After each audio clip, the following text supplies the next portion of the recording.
प्रणाम। मैं जदुवंशी। बार बार paper leak, system कब होगा ठीक, नौजवानों की सुनिए सरकार।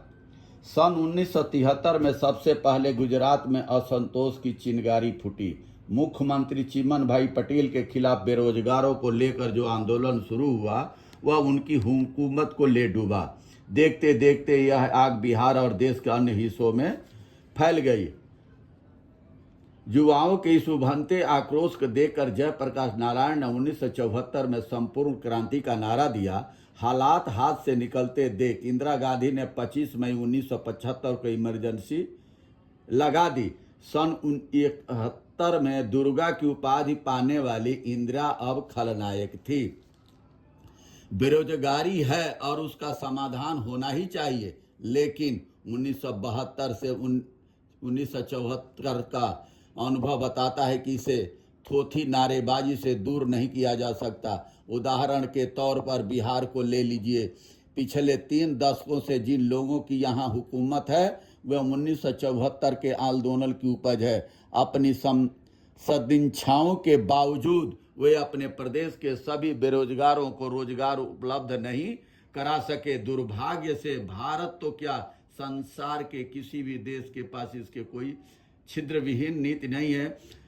वही नीतीश कुमार 1974 के आंदोलन से निकले हुए नीतीश जी लालू जी को ससुरा बोलते हैं। उनको शर्म नहीं आती चुल्लू भर पानी में डूब मरे कि जिस जयप्रकाश नारायण के संपूर्ण क्रांति से उपजे हुए नेता पिछड़ों, दलितों, आदिवासियों के लालू जी थे, नेताजी मुलायम सिंह जी थे, जितने पिछड़े दलित आदिवासी वर्ग से उभर के आए थे उस दौरान नेताओं को आज कुछ आरएसएस के पृष्ठभूमि के लोग ग्रहण की तरह उसको ग्रसते हुए चले जा रहे हैं, जैसे जीतन राम मांझी, चिराग पासवान, ओम प्रकाश राजभर, संजय निषाद, अनुप्रिया पटेल, अब ये उड़ीसा में है बीजू पटनायक जी, और यूपी में हरियाणा में देवीलाल का परिवार। और आरएसएस धीरे धीरे इनको खत्म करता हुआ चला जा रहा है। और पिछले दलित आदिवासी वर्ग के नेताओं को अब समझना होगा कि इनके वर्ग के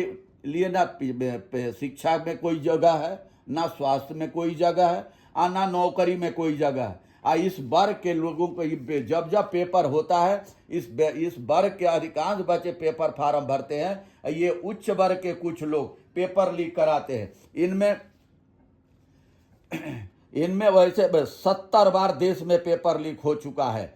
पेपर होने के बाद ज्वाइनिंग उनको नहीं मिलती। यूपी के 13 नकल माफिया देहरादून में घटना के बाद फरार। उत्तराखंड में अभी पेपर हुआ है, लीक हुआ है। वहाँ उत्तर प्रदेश का 13 माफिया, योगी आदित्यनाथ जी और धामी जी दोनों उत्तराखंड से आते हैं। और इन्हों की साजिश से जितने उत्तर प्रदेश में इतने पेपर माफिया एक वर्ग विशेष के लोग थे, वो पेपर सारा लीक करके और चुपचाप बैठ करके आकर के उत्तराखंड में छुपे हुए हैं। और धामी जी उनको छुपा के रखे हैं।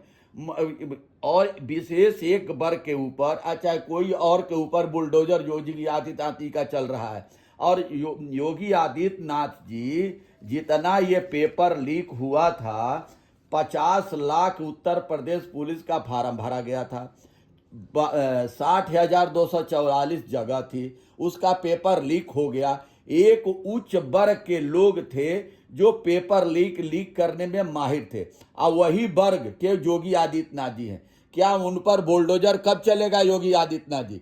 आप तो बहुत कानून व्यवस्था के मानने वाले हैं, बहुत शुद्धिकरण है, आप बहुत काबिल आज मुख्यमंत्री हैं सब में, और बहुत आपका प्रचार प्रसार में इतना पैसा खर्च हो रहा है कि उतने में तो बेरोजगारों को नौकरियां आप दे देते। ये धंधा बंद करिए। और जब तक ये पेपर लीक करने वालों के घरों के ऊपर बुलडोजर नहीं चलेगा और सामाजिक बहिष्कार नहीं होगा, तब तक ये पिछड़े दलित आदिवासी वर्ग जितने किसान मजदूर के बच्चे हैं बेरोजगार, ये ऐसे ही धक्का खाते रहेंगे। और इनको कभी भी नौकरी, ये आरएसएस पृष्ठभूमि के लोग नौकरी नहीं देंगे। ये इनको हाथ में कटोरा पकड़ा के 80 करोड़ लोगों को राशन आज बांट रहे हैं। इनको आदत डाल रहे हैं कि अभी से लाइन में लग करके सीख लो। और महिलाओं के लिए तो इन्होंने हर राज्य में महिलाओं के लिए देते हैं, लड़कों के लिए और पुरुषों के लिए क्या इन्होंने दिया? दिल्ली में बस पास है तो औरतों का बस पास फ्री है, मर्दों के लिए, बुजुर्गों के लिए तो कम से कम 60 साल से ऊपर वालों का तो होना चाहिए बस पास फ्री। तो ये अन्याय कब तक चलेगा और सड़कों पर कब तक जनता बर्दाश्त करेगी या ना आने से। बहुत बहुत धन्यवाद, नमस्कार, प्रणाम।